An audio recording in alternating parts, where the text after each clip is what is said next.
persuna li jista' jkollu soluzzjoni għal kwistjoni tal-enerġija għal dal-pajjiż. Magħna fl-istudio Henrik Fleischer wara r-riklami.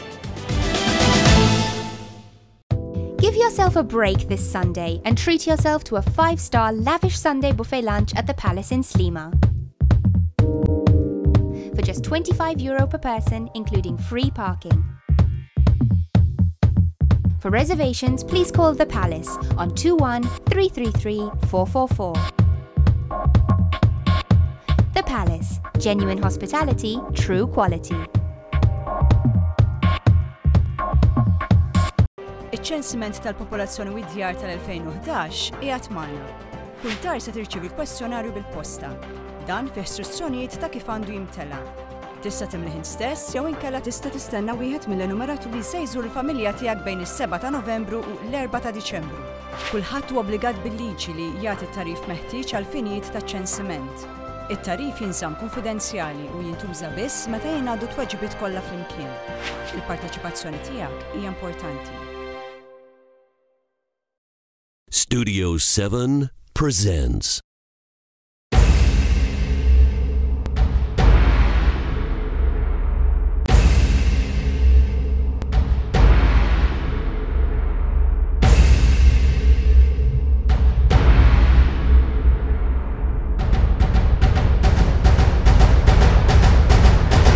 You want to emotionally engage your audience.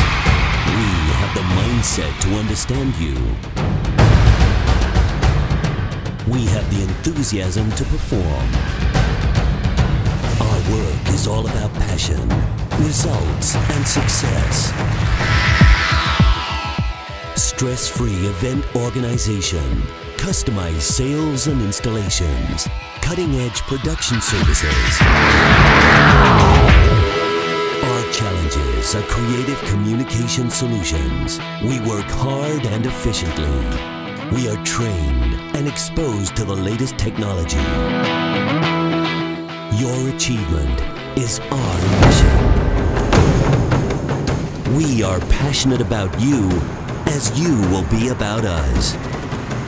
Our synergy will energize, engage, and ultimately captivate your audience. Open your door to success.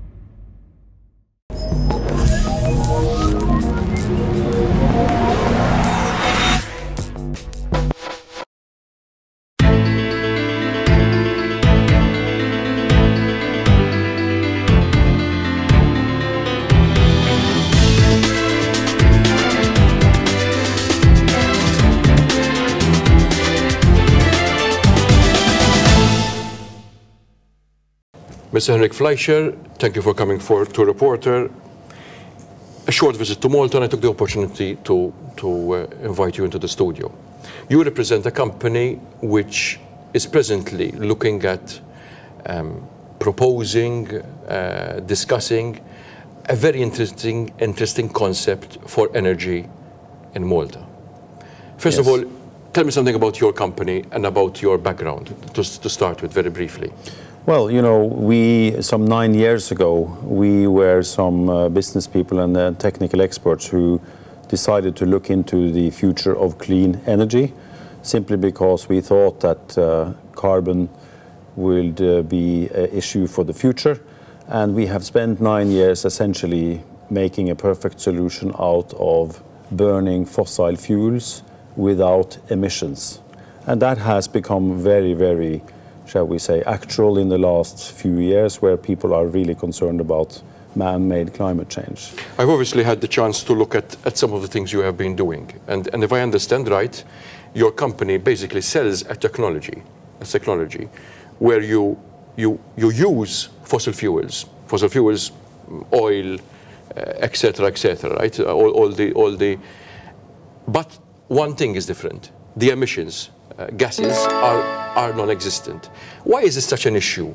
Why is, apart from the fact that it's obvious that emissions have a negative impact, but why is it so important for a country like Malta to control its emissions? Well, I believe firstly we should concur that the future energy picture consists of several sources of energy. They are renewable, like wind and solar, but also fossil fuel. Fossil fuel is a thing also for the future, whether we like it or not, simply because of the availability, but also about the cost.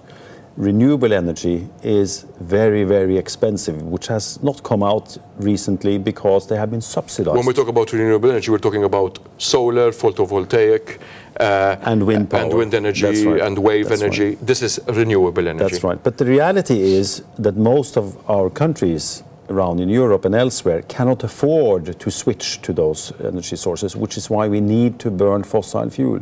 But we also need to clean up the environment. And so our technology, which we license out, will take care of 95% of all of those emissions. We clean them out so that they do not go to the atmosphere. And sorry, I'm stopping you, but what is more interesting also for a small country like Malta is that at a certain date in the future, countries, members of the European Union, yes, will have to pay absolutely for the amount of emissions they emit. Every consumer will get an amount on his electricity bill, which is the amount of emissions which we let out to the atmosphere. So if we continue to let out carbon dioxide, we have to pay for it. Every consumer have to pay for it. That is what we are avoiding.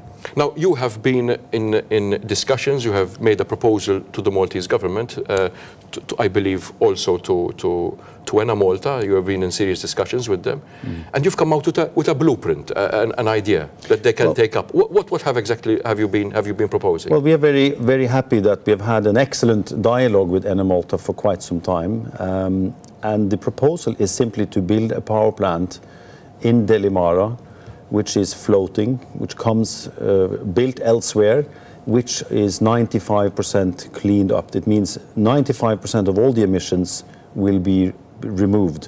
It burns a mixture of oil products, coal and biomass, and in such a way that the costs of that cleanup operation is absolutely minimal. We are the global leader in low-cost clean energy made by fossil fuel, and that is what we have proposed. I'm very happy that we have that great dialogue. Ena Malta has shown great interest, and we have also presented it to the government.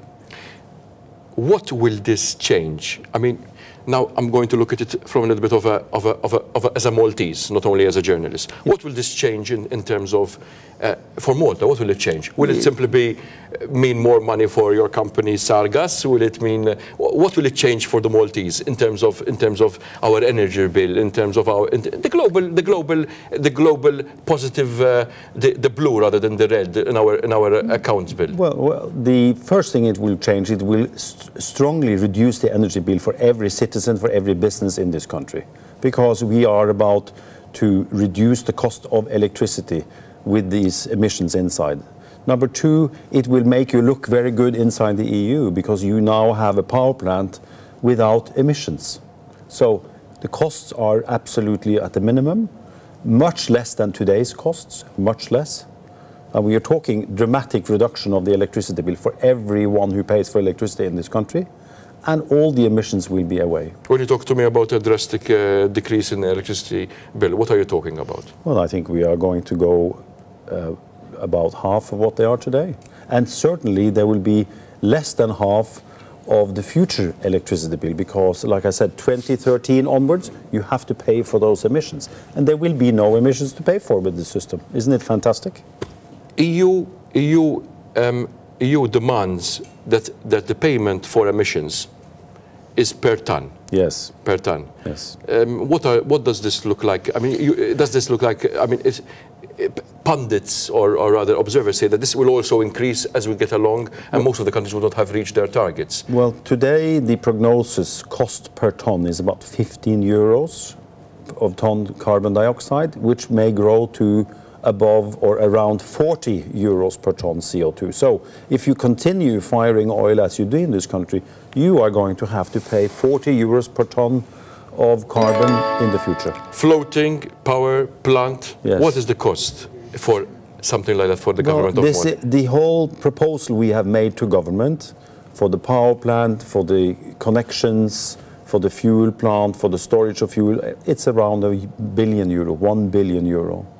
And we have proposed last year, when we took up this contract, to finance all of this in such a way that Malta would not have to put the money on the table, but that is made by our associates, our contractors. In other words, we would build it and own it and lease out the product, which is the electricity. And one fine day in the future, if the government wants to own the plant, they may use their option to acquire ownership. Where have you been successful with this kind of blueprint, with this project? Well, we are quite successful in several parts of the world. The first plant is most likely to see light in America, in the US Gulf, because the carbon which is coming out of this plant, which we are cleaning out rather than letting it go, is being used in the oil industry. So that will be the first plant. And we are also having great, shall we say, traction in the Middle East and also now in the Far East, in fact, and some of the European plants. But in Europe, things are sometimes slower than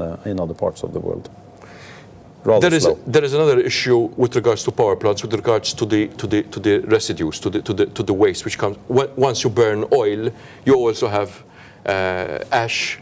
You have a number of things which come with it. Yes. This is intrinsically a big problem in Malta because of our small size and also because of the proximity of the power plant to residential areas. What will be the problem with this new power plant? Well, I mean, we are, if you will look at the statistics of our tests that we have made, there are no emissions. There is no dust and there is no ash coming out. We clean it out. We take the ash out on the bottom of the boiler rather than letting it go to the atmosphere. And that ash we are going to sell, or you will sell, or the Maltese industry can sell to mix up in concrete, and it goes into fixing up the roads. It's not a problem at all. We're fixing it. When you've come to discuss with Malta, and you've looked at the reactions at Malta, what have been their main questions with regards to that? Have they been skeptical about your technology? Well, I mean, they've done their job. They've been very skeptical, and they have certainly asked us several hundred questions. We're very delighted with the kind of feedback and process we've had with them. We've had full seminars, questions and answers again and again, and they have turned us upside down and really looked at it from all angles. Last question is about Henrik Fleischer. I realize that you also have a long relationship with Malta. Yes. Tell me something about that as we end this program. Well, I'm coming from the marine industry in various forms of the maritime industry, such as the shipyards. My company has represented the Maltese shipyards in Scandinavia in the past, starting in the 1960s, before my time. I took that over in 1989, and I believe I was in Malta in 89 for the first time, and I like it very much here. And apart from liking the sun and the sea and maybe sometimes sometimes the people, yes. You also expressed while we were talking before the program that the potential Malta had or has with regards to building ships, something which many people in Malta do not believe in or have lost hope in. No. Why is that? We have several ships in Norway, where I come from, which have been built here, and which is some of the business we did, and it has done tremendously well. Malta is the perfect place for shipbuilding and ship repair. And why is it the perfect place? Because the location of the traffic, if you are a ship owner and you park your ship for repair, you don't want to sail for 20 days to reach that shipyard. Here, you just go in and plan that you are stopping by, and the next day you can go into the Suez Canal and down to the Far East. So from a location point of view, it's perfect.